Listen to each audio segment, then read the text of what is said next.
তার বিভিন্ন বক্তব্যে বিষয়টি স্পষ্ট করেছেন, কিন্তু অত্যন্ত দুঃখের সঙ্গে লক্ষ্য করলাম কিশোরগঞ্জ ২ আসনের জন্য যাকে মনোনীত করা হয়েছে এই ব্যক্তিটি শুধুমাত্র কিশোরগঞ্জ ২ আসনের বাংলাদেশি জাতীয়তাবাদে বিশ্বাসী জনগণের জন্য নয়, বরং জনাব তারেক রহমানের জীবনের জন্য হুমকি স্বরূপ।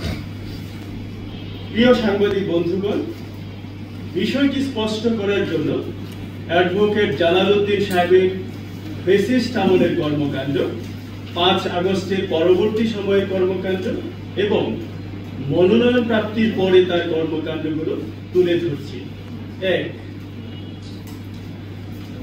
অ্যাডভোকেট জালাল সাহেব হলেন কুখ্যাত কাহারাকন্দের ঘনিষ্ঠ বন্ধু ও সহচর। কাহারাকন্দকে এলাকায় প্রতিষ্ঠিত করার জন্য জালাল সাহেবের নিজস্ব শিক্ষা প্রতিষ্ঠান পলিগেন পাবলিক স্কুলের অনুষ্ঠানে পরপর ৩ বার প্রধান অতিথি করে নিয়ে আসেন এবং ওদের স্বপ্ন পূরণে পাশে থাকতে পেরে আমরা গর্বিত। তারেক রহমানের বিরুদ্ধে ২১ আগস্ট গ্রেনেড হামলা মামলার সম্পূরক চার্জশিট প্রদান করাকে আলোচিত ও সফল ঘটনা উল্লেখ করে ভূয়সী প্রশংসা করেন, যার প্রমাণ ওনার ফেসবুক আইডিতে সেই সময় প্রকাশ করা বক্তব্য। সেই বক্তব্যটি ইতিমধ্যে ফেসবুকে ভাইরাল হয়েছে।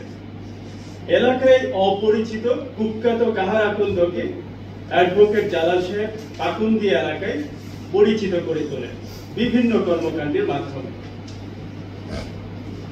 ২ বিনা ভোটের এমপি অ্যাডভোকেট সোহরাব হোসেন এবং রাতের ভোটের এমপি সাবেক আইজি নূর মোহাম্মদ, যুদ্ধাপরাধ ট্রাইব্যুনালের কুখ্যাত প্রসিকিউটর মুখলেসুর রহমান বাদল, কুখ্যাত আওয়ামী সন্ত্রাসী উপজেলা চেয়ারম্যান রফিকুল ইসলাম রেনু, জেলা পরিষদ চেয়ারম্যান ফেরদৌস উকিল সহ কিশোরগঞ্জের কুখ্যাত আওয়ামী দোসরদের সঙ্গে জালালের কিছু ছবি আপনাদের সামনে তুলে ধরছি। আপনারা লক্ষ্য করুন, সোহরাব হোসেন বিনা ভোটের এমপির সঙ্গে বসে আছেন অত্যন্ত ঘনিষ্ঠভাবে একই মঞ্চে।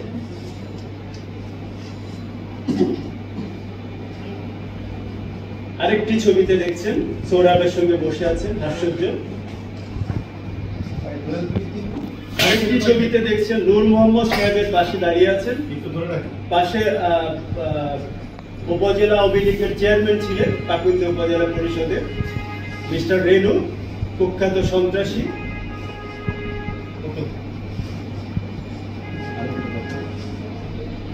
এখানে যে আব্দুল কাহার আকন্দের সঙ্গে বসে আছেন, দাঁড়িয়ে আছেন, হাঁটছেন, তার নিজস্ব প্রতিষ্ঠান পলিগেন পাবলিক স্কুল, যেখানে তিনি নিজেই দাওয়াত করে নিয়ে গেছেন তাকে।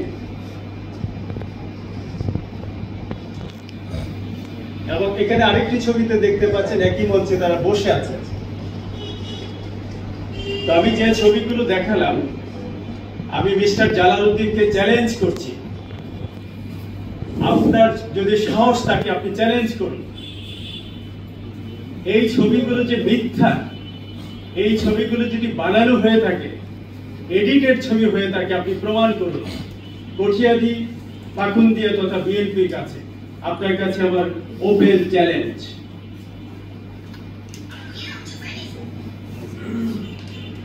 সম্মানিত সাংবাদিকবৃন্দ, ৩ নম্বর পয়েন্ট, ৫ আগস্টের পর মিস্টার জালালউদ্দিন শুরু করেন চাঁদাবাজি, দখলবাজি ও মামলাবাজি। ৫ আগস্টের পরপরই তিনি পাকুন্দিয়ার ৩টি বালুমহল দখল করেন এবং উক্ত বালুমহলের সকল বালু লুট করে বিক্রি করে দেন। ৪ নম্বর, সরকারি টেন্ডার হওয়া ৩টি বালুমহলের সমঝোতার নামে ঠিকাদারের কাছ থেকে তিনি ২,৯২,০০,০০০ টাকা গ্রহণ করেন এবং সেখান থেকে ১,১৪,০০,০০০ টাকা জেলা বিএনপির নাম করে এবং উপজেলা বিএনপির অফিস নির্মাণের নাম করে আত্মসাৎ করেন। ৫ নম্বর, মামলার ভয় দেখিয়ে পাকুন্দিয়া উপজেলার বিভিন্ন ব্যবসায়ীদের কাছ থেকে চাঁদাবাজি করেন এবং পাকুন্দিয়া উপজেলার ২টি মামলায় বিএনপির লোকজনকে ফাঁসিয়ে দেন। ৬, উপজেলা নির্বাহী অফিসারের রুমে চেয়ারে বসাকে কেন্দ্র করে ভিপি কামালের লোকজনের উপর ন্যাক্কারজনক হামলা করেন। জেলা বিএনপির কর্মকর্তারা সেই সময় ২ নেতাকে সতর্ক করেন। 7 মনোনয়ন প্রাপ্তির পর তার লোকজন ইতিমধ্যে এলাকায় ত্রাসের রাজত্ব সৃষ্টি করেছেন। 11 সিন্দুর ইউনিয়ন ছাত্রদল নেতাকে দোকান থেকে তুলে নেওয়ার হুমকি, হাসিমুখ ক্লাবের সদস্যদের সাথে তার কর্মীর হাতাহাতির ঘটনায় মামলা এবং পুলিশ দিয়ে বাড়ি বাড়ি তল্লাশি, 10 লক্ষ টাকা চাঁদা না দেওয়ার এলাকার কট্টর বিএনপি পরিবার হিসেবে পরিচিত ব্যবসায়ীকে বৈষম্য বিরোধী মামলায় পুলিশ দিয়ে গ্রেফতার, প্রবাসী 2 বিএনপি কর্মীকে ফোনে মেরে ফেলার হুমকি সহ এমন কোনো অপকর্ম নেই যা তিনি করছেন না। অতএব অনতিবিলম্বে এই ফেসিবাদের দোসর বিএনপির প্রতি অবিশ্বস্ত, চাঁদাবাজ, দখলবাজ অ্যাডভোকেট জালালউদ্দিনের মনোনয়ন বাতিল এবং সকল দলীয় পদ থেকে অব্যাহতি দেওয়ার জন্য সবিনয় অনুরোধ জ্ঞাপন করছি।